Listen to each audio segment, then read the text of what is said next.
I'm not really sure why I feel the need to play and review these games. I mean, it's a well-established fact that I don't enjoy this genre, or game mode, or whatever you want to call it. But I'm drawn like a drunk person to a kebab shop to play them in the hope that one of them will actually surprise me. And you know what? This one kinda did.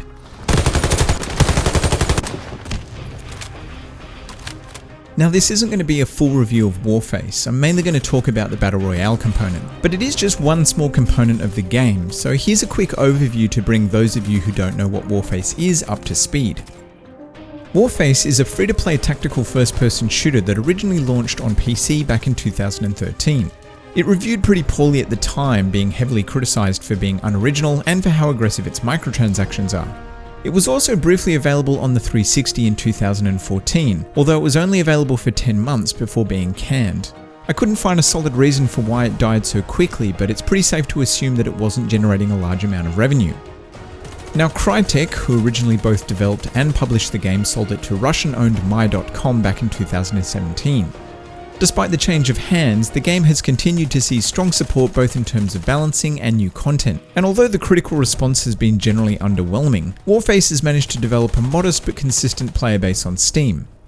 It made its way to the current gen of consoles in late 2018. It's hard to know what the player numbers are like on console, but I've never had any issues finding games in any of its modes on PS4, so make of that what you will.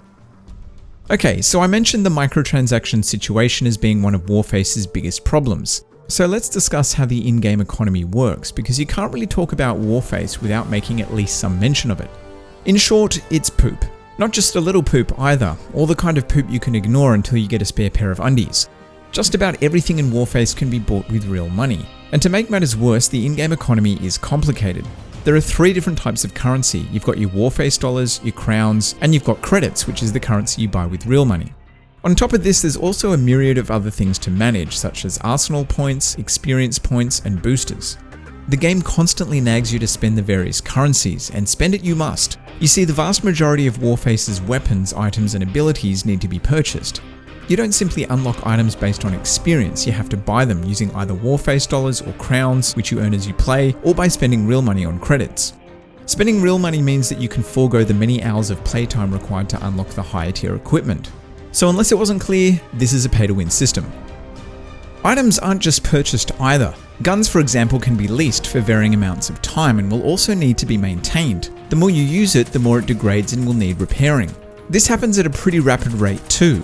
A new weapon, for example, will lose 1% of performance every 9 minutes and become completely unusable after 15 hours of gameplay.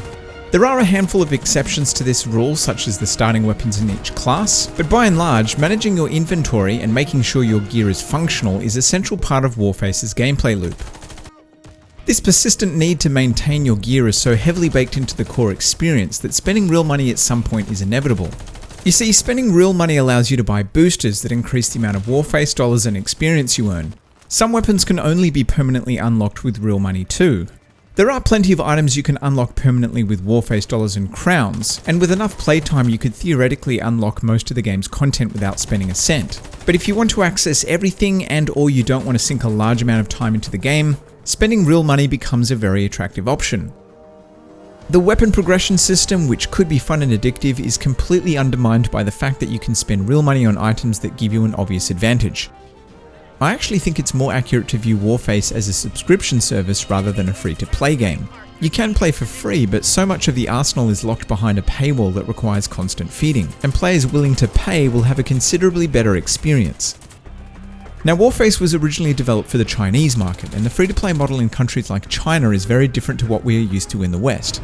That doesn't make this system any more palatable, but I can at least understand the logic behind this design choice.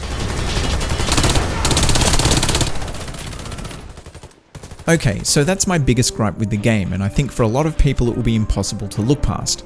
Ignoring this design choice though, Warface is actually a pretty decent shooter.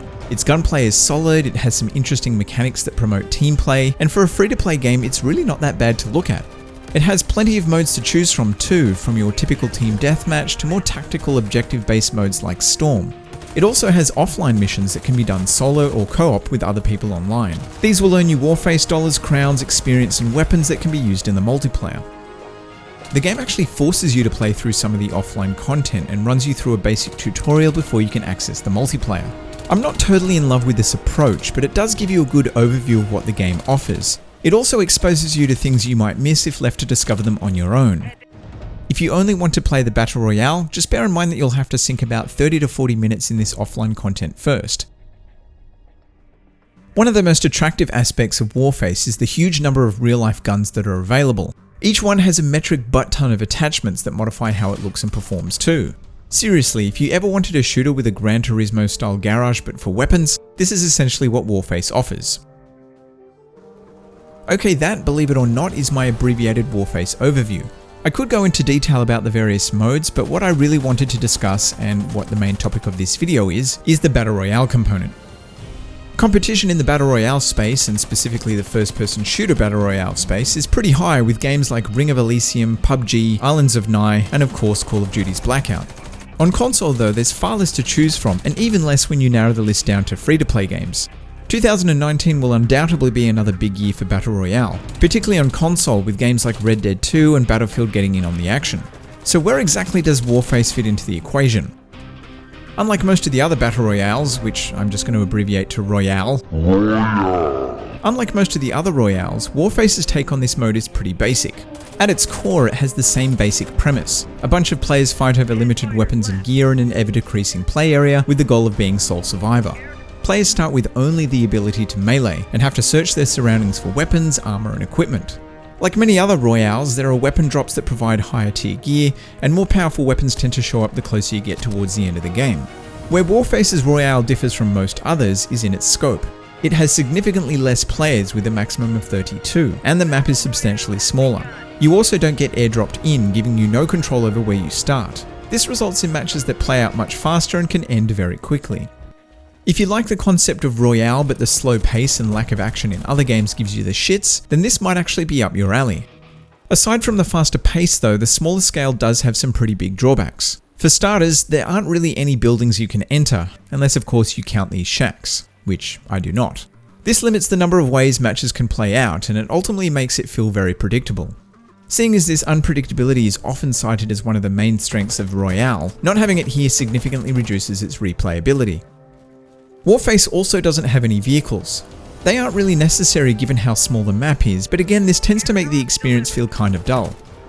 The other disappointing thing is that it doesn't leverage any of the cooperative mechanics found in the other modes. These mechanics to me are what makes Warface interesting, and it could have been how it set itself apart from the competition. Ironically though, the game's biggest flaw, its economy and microtransactions, isn't really a factor in this mode because you pick up weapons at random instead of purchasing and equipping them. You still earn experience in Warface dollars, so for now at least it's not a bad way to grind experience and currency without degrading your current arsenal. Now I said that Warface isn't a bad looking game. It definitely doesn't feel nearly as polished as something like Blackout, but compared to many of the other free-to-play games, its visuals are some of the best I've seen.